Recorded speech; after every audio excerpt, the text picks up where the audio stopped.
Ernie Hancock. This is the gentleman that's got the title of the grandfather of the Ron Paul Revolution. Grandfather? Or father of the let me start over. Father of the Revolution. We'll edit that out. I would like for you to tell us how you got that title and what that means. Well, what happened was when Dr. Paul made the announcement that he did the exploratory committee, or the leaked out, immediately, the first thing I did was contact his campaign manager, the chairman of the campaign, Kent Snyder, and said, "Is this true?" And we've known Ron Paul for many years, followed his career, and I'm a talk show host also. We've had him on the radio and such. So all I wanted to know, is it true? And he said, "Yep. If we get enough support, that's all I want to know. You'll never hear from me again." Because we didn't want to have anything to do with the collective, anything to do with the campaign, to be inside and, have a committee or people making decisions what other people can do. So what we did is immediately we opened up a 3,000 square foot office in downtown Phoenix where there was some light rail construction, so it was vacant, it was cheap. And for 2 months, all we did was mass produce Ron Paul Revolution signs. And we knew what was going to happen. So by just doing it, making videos of it, showing people how it was done, trying to inspire them to do what we were doing, which was putting them all over the freeways and making sure that they were, part of the mind, in the minds of everyone around that went on the freeway. You have 100,000 people will see it. And they go, "But they'll just take them down." And I'm like, "Yeah, so what? They cost us 50 cents to make." We would get the banner material from companies that would make banners, the big, large banners, for Chevrolet or, whatever casinos doing whatever. And we would get those for free because it cost them $5, $10 for them to dispose of them. So we would go and get enough for thousands of signs and teach people around the country to do the same thing. We would mass produce the stencils. We had computer machining that would cut out big 4x8 stencils that we would ship all over. We would go around the country showing people how to do it, and it took off. It didn't take much, but once it started, the revolution was born, and we knew it would. We saw those all over North Carolina, hanging off of bridges.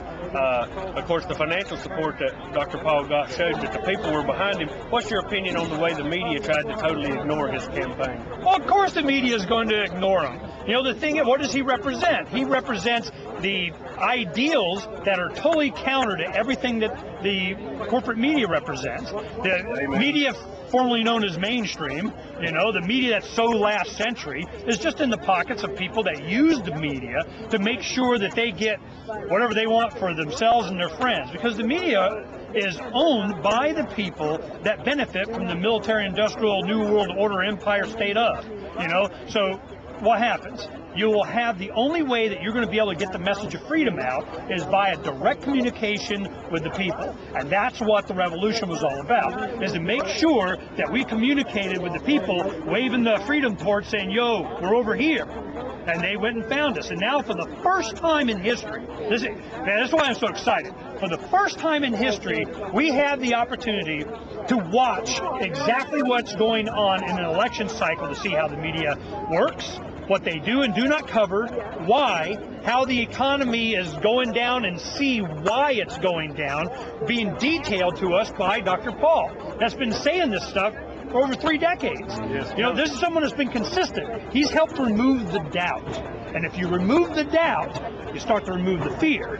So the people, because they start to understand what's going on, they're not afraid anymore. And that's what makes government afraid, is when the people aren't afraid. Yeah, it's high time for that. Where do you see the revolution going from here? What needs to happen next? Ron Paul got us organized. He got us inspired. Where do we go from here?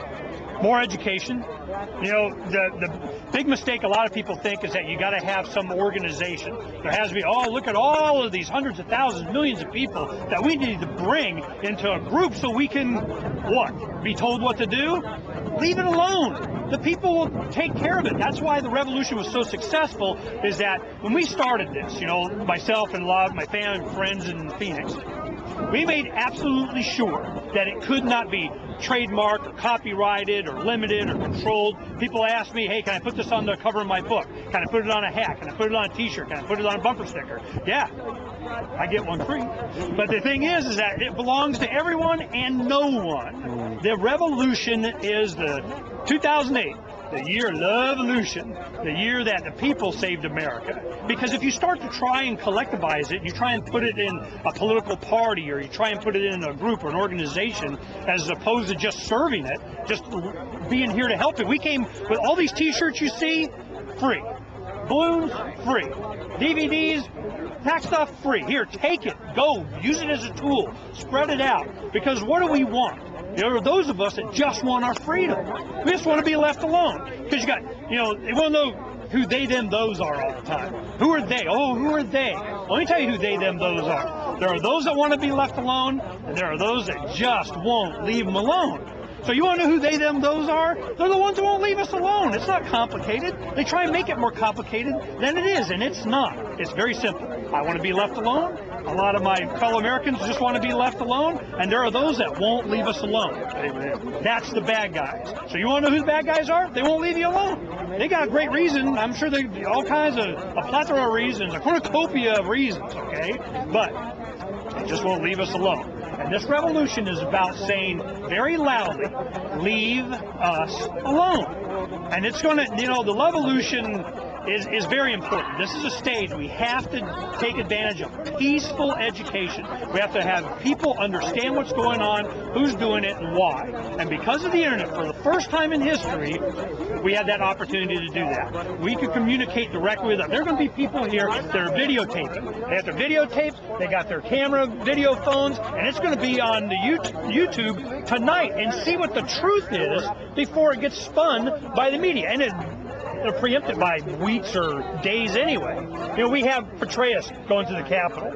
What do you hear in the mainstream media? Blah, blah, blah, blah, blah. And the one pertinent question came from Dr. Paul.